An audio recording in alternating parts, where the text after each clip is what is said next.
পাবো না।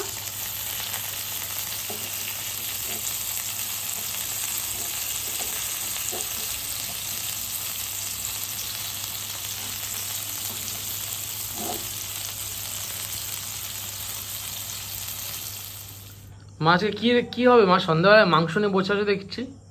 একটু কাবাব বানাবো, চিকেন কাবাব। চিকেন কাবাব? বাবা, এটা নবাবি খানা তো। চলো বন্ধুরা, আজকে সন্ধ্যাবেলা টিফিন আমি চিকেন কাবাব বানাবো। তাহলে আমি সেটা বানাই, তোমরা আমার ভিডিওটা দেখতে থাকো। এই কাবাবটা বানানোর জন্য দেখো আমি এখানে 500 গ্রাম সলিড চিকেন নিয়েছি। চিকেনটাকে আমি ছোট ছোট পিস পিস করে কেটে নিয়েছি। আর সেটাকে আমি মিক্সির সাহায্যে একদম ঘন একটা পেস্ট তৈরি করে নেব। আর নিয়েছি দেখো একটু আদা বাটা, রসুন বাটা, একটু সাদা জিরা বাটা, কাঁচা লঙ্কা বাটা।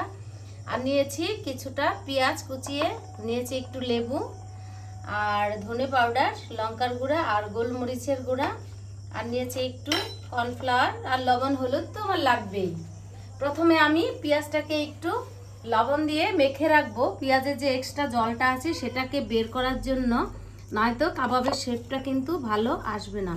তার জন্য আমি পেঁয়াজটাকে একটু লবণ দিয়ে চটকে রেখে দেব।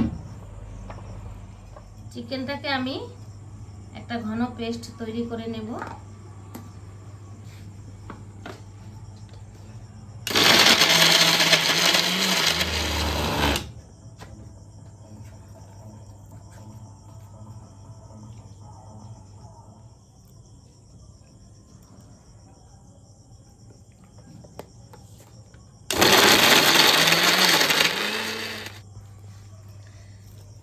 দেখো বন্ধুরা, চিকেনটাকে আর কিন্তু আমি একদম এইরকম মিহি করে একটা পেস্ট তৈরি করে নিয়েছি। এবার আমি এটাতে সমস্ত মশলাগুলো অ্যাড করব। পেঁয়াজটাকে যে আমি লবণ দিয়ে চটকে রেখেছিলাম, এই দেখো এই যে জলটা, এই জলটাকে আমি বের করে দেব চিপিয়ে ভালো করে।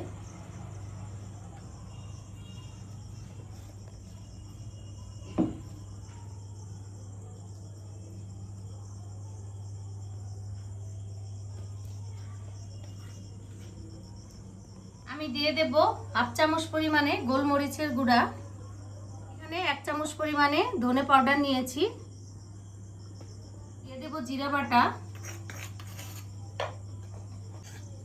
দেব কাঁচা লঙ্কা বাটা,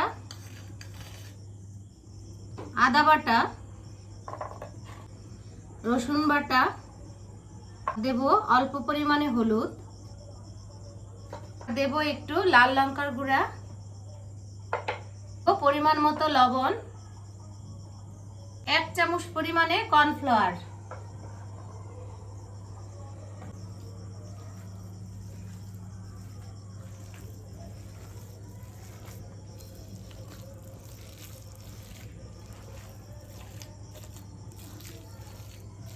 লেবুর রস,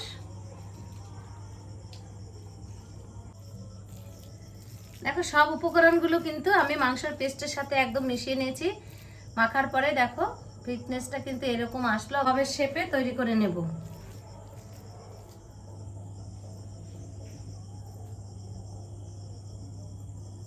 আমি কাবাবগুলো একটু ছোট ছোট আকারে তৈরি করব, বেশি বড় করব না।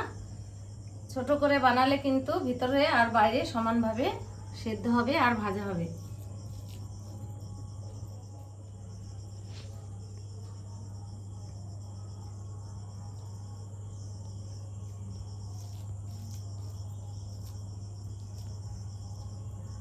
আমি আজকে কাবাবটা কিন্তু গ্যাসের চুলাতে বানাবো, কাঠের উনান ধরাবো না, কেননা অল্প একটু আঁচ লাগবে, বেশি আগুন লাগবে না, তার জন্য গ্যাসে করব।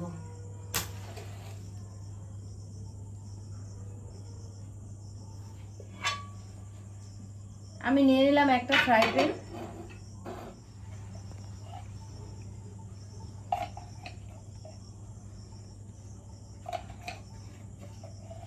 কাবাবটা আমি ঘিয়ে ভাজবো।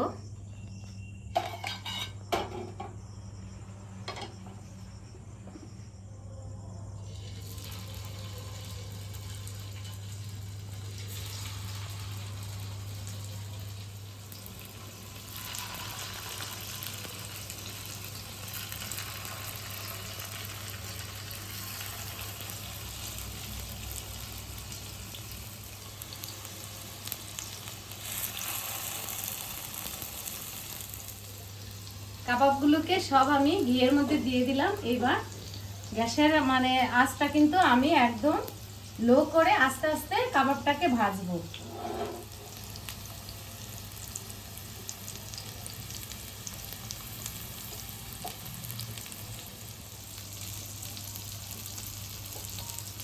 কাবাবগুলোকে আমি উল্টে দেব।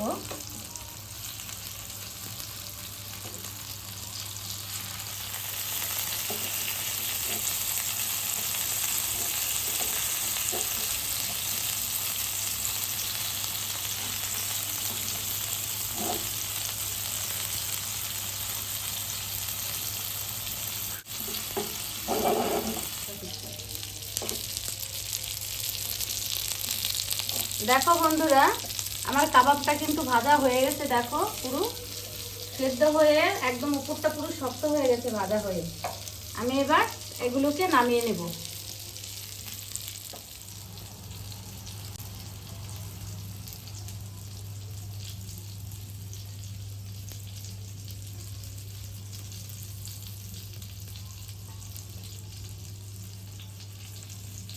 দেখো কত অল্প একটু ঘি দিয়েছি, সেই ঘিটা কিন্তু পুরো লাগলো না, থেকে গেল।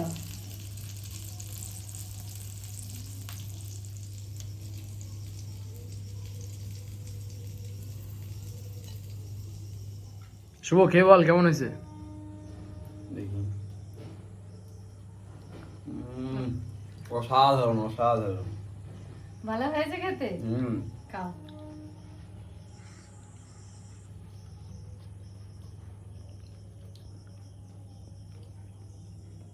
আরে সত্যি ভালো খেতে হচ্ছে। পিতি আসলে উপরে পিতিও খেতে পারতো। তাহলে বন্ধুরা, আমার এই কাবাবের রেসিপি যদি তোমাদের ভালো লাগে, তোমরা অবশ্যই বাড়িতে রান্না করে খাবে, আর খেতে কেমন হয় কমেন্ট করে জানাবে। যদি ভালো লাগে তাহলে আমার পাশে থেকে আমার চ্যানেলকে একটা সাবস্ক্রাইব, লাইক, কমেন্ট, শেয়ার করে তোমরা সকলে সুস্থ থাকবে, ভালো থাকবে।